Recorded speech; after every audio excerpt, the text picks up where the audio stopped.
I always thought infidelity was something that happened to other people, until that night when everything changed.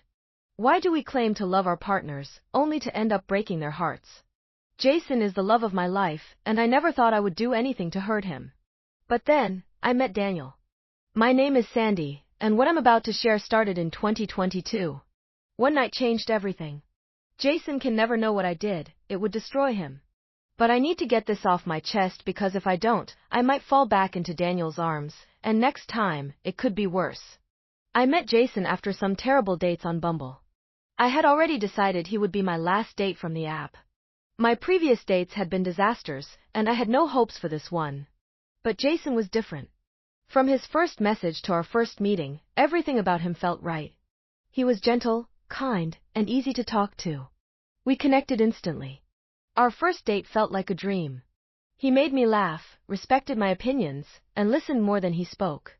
From that night on, I knew Jason was the one. Over time, I grew to love him more than anything.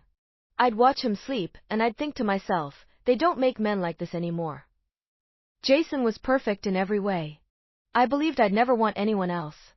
But life has a strange way of testing us. I never believed in the idea of a big wedding, but I wanted to spend my life with Jason. So when he proposed to me in Barcelona, I couldn't say no. We had a simple court wedding, no grand celebration, just us, close friends, and family. It was exactly how I'd always imagined. We started our marriage full of love and hope. But something happened along the way, something I never saw coming. And now, I'm living with the weight of what I did. Jason and I built a beautiful life together after we got married. He was the manager at one of the biggest banks in the state, and I was working as a real estate agent. We complemented each other perfectly. Our relationship was strong, we made decisions together, supported each other, and shared everything. It was the kind of bond one thought could never be broken. But everything started to fall apart when Jason lost his job. He was caught in the middle of a fraudulent activity at the bank. Even though he had no involvement, as the manager, the bank needed someone to take the fall. They froze his accounts, took our home, our savings, everything. The life we had built crumbled overnight. I was on commission, so if I didn't sell a house, I didn't get paid. And for months, I couldn't make a single sale. It was like the universe had turned against us. With no other options, we had to move in with Jason's parents. It was humiliating, but there was no choice. We had lost everything. That's when I met Daniel. Daniel was Jason's nephew, the son of his oldest sister. He was 18, tall, with a wrestler's build and the kind of face that could turn heads. Jason's family was kind and welcoming, and Daniel would often come over to help his grandparents. He seemed innocent at first, just a young man helping out. But soon, things started to change. At first, I didn't think much of it. Daniel would come over, and we'd talk for hours when Jason was out. Jason was working long hours at a new job he had taken as a car salesman. It wasn't much, but it was a start. Meanwhile, Daniel and I became closer, more comfortable around each other. We started flirting, but it all felt harmless. I didn't think I could ever cross that line with him. He was just a boy. Or so I thought. But the truth was, the more time I spent with Daniel, the more I craved his attention. Jason was always busy, focused on rebuilding our life, while I was left feeling lonely and ignored. I began looking forward to Daniel's visits, and my mother-in-law even joked about it, calling him my second husband. She didn't realize how close to the truth she was. What started as innocent conversations turned into something much more dangerous. We began texting, flirting on Instagram, and spending more time together when Jason wasn't around. The more I saw of Daniel, the less connected I felt to my husband. I hated to admit it, but I was emotionally checked out of my marriage, and I didn't know how to pull myself back in. Jason, always working late, seemed oblivious to it all. I can't say Jason was to blame for what happened, but he wasn't entirely innocent either. He left me starved of intimacy and connection, buried in his work, trying to rebuild what we had lost. He would come home late, exhausted, barely able to muster a kiss before passing out. On weekends, he'd be busy meeting clients or attending conferences, and I was left alone. I knew he wasn't cheating on me with another woman, but it felt like he was cheating me out of everything a marriage was supposed to be.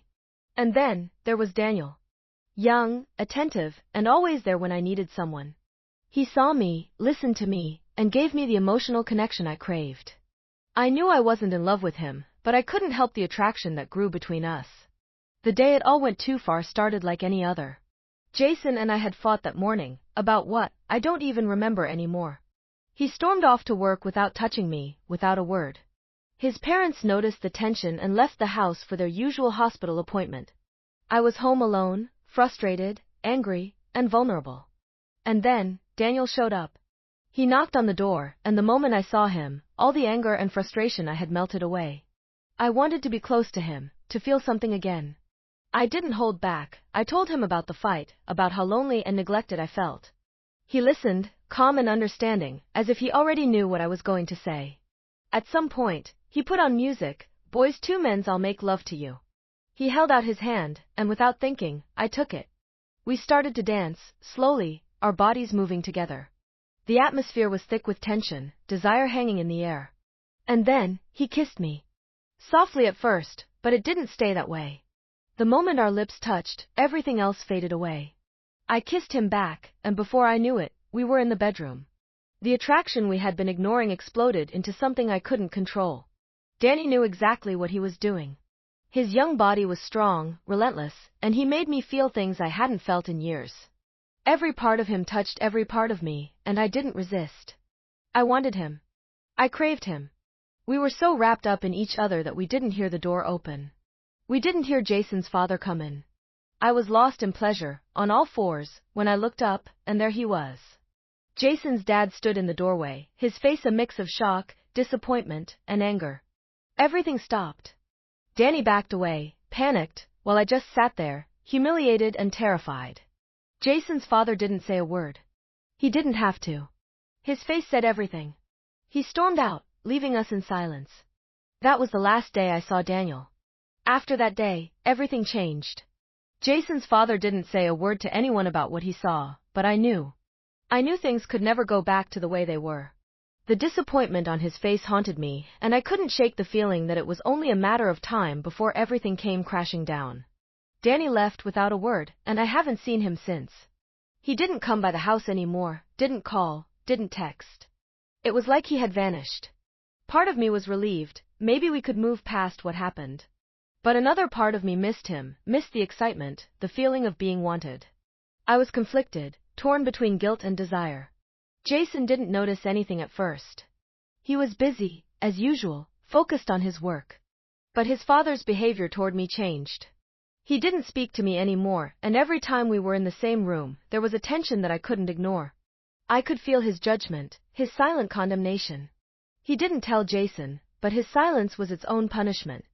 A week after that day, Jason came home with good news. He had gotten a promotion at work. He was now the manager of the sales team, a step closer to regaining the life we had lost. He was excited, full of energy, and for the first time in a long time, I saw the man I had fallen in love with. We celebrated that night, went out for dinner, and laughed like we used to. When we got home, Jason initiated intimacy for the first time in weeks. It felt like a second chance, like we were reconnecting after all the distance that had grown between us. But as much as I wanted to be fully present with him, my mind kept drifting back to Daniel. I hated myself for it, but I couldn't stop thinking about that afternoon, about how alive I had felt in Danny's arms. Jason didn't notice. He was just happy to have me back. Over the next few weeks, he started coming home earlier, paying more attention to me, and we started rebuilding what we had. He made an effort to be present, and our marriage slowly began to heal. The guilt I carried about Danny grew heavier with each passing day, but I kept it buried, deep inside, hoping that if I didn't acknowledge it, it would fade. But it didn't. Every time Jason and I were together, I felt the weight of what I had done. I tried to focus on our life, on the love we still had, but the memory of Danny lingered. And though Jason's father never spoke of it, the way he avoided me told me that he hadn't forgotten either. As much as Jason and I tried to move forward, I knew that I had already crossed a line that couldn't be uncrossed. I tried to bury the guilt, tried to be the perfect wife, but the secret between us was eating me alive. And then, one night, I found out I was pregnant. It should have been a moment of joy, a sign that we were starting a new chapter together. But instead, I felt a wave of panic. I hadn't been with Danny since that day, but the doubt crept in anyway. What if the baby wasn't Jason's? What if the affair had left a deeper mark than I realized? I kept the pregnancy a secret for as long as I could. I didn't know what to do. I wanted to believe that the baby was Jason's, that everything would be fine. But the guilt was too much. I couldn't sleep, couldn't eat, couldn't focus on anything without the fear of the truth coming out. Eventually, I couldn't hide it anymore. Jason found out I was pregnant, and he was overjoyed. He talked about the future, about how this baby was the fresh start we needed. I smiled, nodded, played along, but inside I was terrified. I couldn't bear the thought of what might happen if the truth came out. As the months passed, I tried to convince myself that everything would be okay. I distanced myself from the memory of Danny, poured everything into my marriage, and hoped that somehow, the guilt would fade. But it never did. The day our baby was born, Jason was by my side, holding my hand, smiling as our daughter came into the world.